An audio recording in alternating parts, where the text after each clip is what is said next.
રાજકોટ મહાનગરપાલિકા મિલકત વેરો વસૂલવા માટે થઈને એક્શન મોડમાં આવી ચૂકી છે। મિલકત વેરો જેનો બાકી છે ચાલુ નાણાકીય વર્ષમાં 410 કરોડનો ટાર્ગેટ રખાયો છે, જેમાંથી 310 કરોડનો વેરો તો આસામીઓએ ભરી દીધો। હવે 100 કરોડ રૂપિયાનો જ વેરો વસૂલવાનો બાકી છે।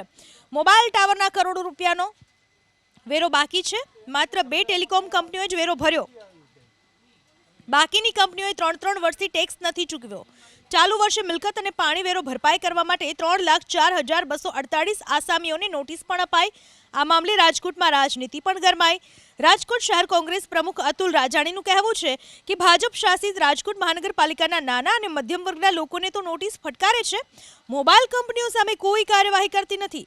કોંગ્રેસે ચીમકી ઉચ્ચારી કે જો રાજકોટ મહાનગરપાલિકા નાના લોકોને હેરાન કરશે તો આંદોલન કરીશું। રાજકોટ મહાનગરપાલિકાની ટેક્સ બ્રાન્ચ ગરીબ માણસોને હેરાન કરવામાં આવ્યા છે। એમાં ખાસ કરીને ગરીબ લોકો જે રોજે રોજનું ખાય છે એના સીલ મારે છે।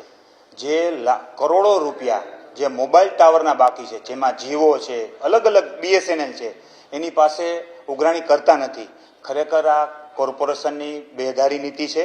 આવનારા દિવસોની અંદર જો કોર્પોરેશન ગરીબ માણસોને હેરાન કરશે તો શહેર કોંગ્રેસ પક્ષ વતી જાહેરમાં રોડ ઉપર ઉતરવામાં આવશે અને મ્યુનિસિપલ કમિશનરને પણ રજૂઆત કરવામાં આવશે।